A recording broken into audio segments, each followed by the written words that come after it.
Assalamualaikum dan salam sejahtera. Kami dari Kumpulan 3 akan membentangkan mengenai peranan Malaysia dalam konteks tanggungjawab sosial di peringkat antarabangsa.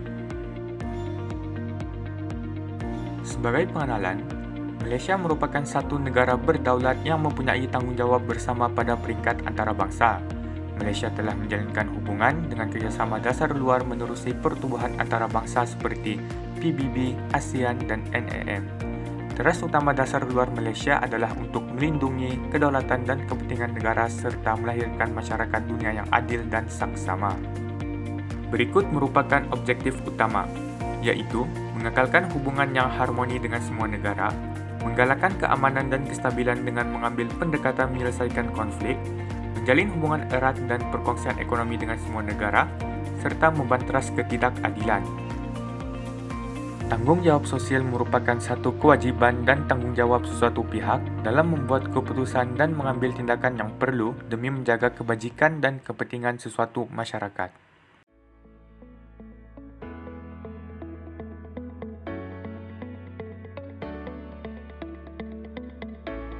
Seterusnya ialah latar belakang Persatuan Bangsa-Bangsa Bersatu. Sejarah awal tentang pertubuhan Perikatan Bangsa-Bangsa Bersatu ini adalah apabila Perdana Menteri Inggeris Winston Churchill dan Presiden Amerika Syarikat Franklin Delano Roosevelt mengadakan pembicaraan khusus yang menghasilkan deklarasi tentang hak kebebasan, kemerdekaan dan pendamaian dunia. Antara peranan Malaysia di PBB ialah Malaysia lantang menyuarakan beberapa isu kesedaran sejagat seperti penyalahgunaan dadah, masalah pelarian, dasar apartheid di Afrika Selatan, menentang pencerobohan, masalah ekonomi negara-negara miskin, isu Antartika dan isu Palestin. Malaysia juga memainkan peranan penting dalam Majlis Keselamatan PBB. Majlis Keselamatan ini bertujuan untuk mendengar, membincang dan menyelesaikan isu pertelingkahan antara negara anggota. Malaysia pernah dilantik menjadi wakil tidak tetap Majlis Keselamatan PBB sebanyak 4 kali, iaitu pada tahun 1965, 1989, 1999 dan 2015. Seterusnya, ancaman senjata pemusnah besar-besaran WMD telah membuatkan Malaysia bertindak menangani ancaman tersebut dengan mencadangkan 4 langkah kepada masyarakat antarabangsa. 4 langkah tersebut ialah penyemakan semula peraturan biosecurity, penyemakan semula peraturan keselamatan kimia, kawalan ekspor dan pembiayaan ketak cambahan WMD.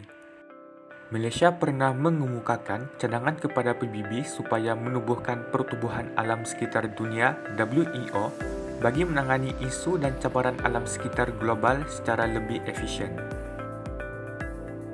Malaysia juga telah melibatkan diri dalam pertubuhan-pertubuhan melalui Majlis Ekonomi dan Sosial PBB seperti Pertubuhan Pendidikan, Saintifik dan Kebudayaan, Pesuruhjaya Tinggi tentang Pelarian PBB, dan Pertubuhan Kesihatan Sedunia. Selain itu, Malaysia juga memberikan sokongan penuh kepada kerjasama global untuk mempercepatkan pembangunan dan penghasilan vaksin COVID-19. Beralih kepada ASEAN, ASEAN merupakan sebuah akronim daripada Association of Southeast Asian Nations.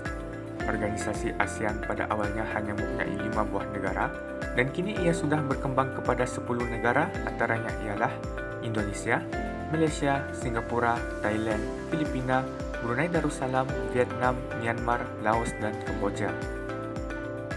Antara peranan Malaysia dalam pertubuhan ASEAN ialah Malaysia pernah menjadi pengerusi ASEAN pada tahun 2015.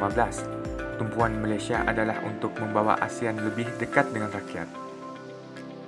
Malaysia juga telah menentang penggunaan kekerasan serta mengutamakan penyelesaian pertikaian secara aman untuk mengekalkan kestabilan dan kemakmuran di rantau ini. Seterusnya, konsep Zokfen telah dijadikan inti dasar luar negara ASEAN sebagai asas kepada semangat keserantauan dalam kalangan ahli. Hal ini bertujuan untuk memelihara keamanan dan kestabilan politik. Malaysia turut berperanan untuk menjalinkan kerjasama strategik melalui penglibatan aktif dalam organisasi keselamatan dan pertahanan serantau seperti ASEAN Regional Forum, ARF dan ASEAN Defence Ministerial Meeting, ADMM. Selain itu, kerjasama Malaysia dalam bidang pendidikan telah mewujudkan pertubuhan Menteri-Menteri Pelajaran ASEAN. Malaysia juga bersetuju membina pusat serantau untuk sains dan matematik di Pulau Pinang. Di samping itu, Malaysia juga mempunyai peranan dalam pembentukan Komuniti ASEAN pada tahun 2015. Penubuhan ini berfungsi untuk mengutamakan kepentingan rakyat dengan tujuan untuk mencapai perpaduan di kalangan negara anggota. Berikut merupakan latar belakang penubuhan NAM. Pada awal penubuhan, negara-negara di bawah NAM ini hanya ada 4 negara yang terdiri daripada India, Brazil, Mesir dan Republik China. Kini, pertubuhan ini telah dianggotai oleh 116 negara dan salah satunya adalah Malaysia. Antara peranan Malaysia dalam pertubuhan NAM ialah Malaysia pernah menjadi pengerusi di dalam pertubuhan ini.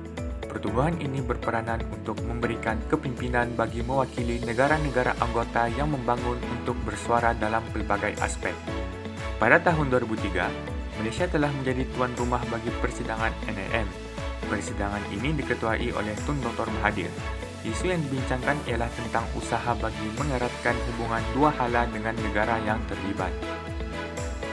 Malaysia juga telah mengemukakan penghapusan dasar apartheid di Afrika Selatan pada sidang pemuncak NAM pada tahun 1988. Semasa persidangan NAM ke-18, Tun Dr. Mahathir mengesahkan untuk membuka kedutaan bagi Palestin untuk membolehkan bantuan dan sokongan yang berterusan kepada rakyat Palestin. Selain itu, Malaysia juga berusaha untuk membawa masuk Timur Leste dan Catalina ke dalam NAM agar kedamaian dan keharmonian negara tersebut dapat dijaga. Akhir sekali, Malaysia telah menyatakan usul bahawa NAM perlu memperjuangkan perolehan bekalan ubatan dan vaksin COVID-19 bagi negara-negara kecil. Malaysia menggesa NAM untuk memerangi wabak COVID-19 dengan membekalkan ubat-ubatan dan vaksin daripada negara-negara maju. Kesimpulannya, Malaysia hendaklah terus memainkan peranan dalam mempromosikan nilai-nilai kemanusiaan dan tanggungjawab sosial di peringkat antarabangsa untuk memastikan kestabilan dan keamanan seluruh masyarakat dunia. Sebagai negara yang berdaulat, Malaysia perlu menunjukkan nilai-nilai murni dan melakukan penyelesaian masalah secara aman dan harmoni. Sekian, terima kasih.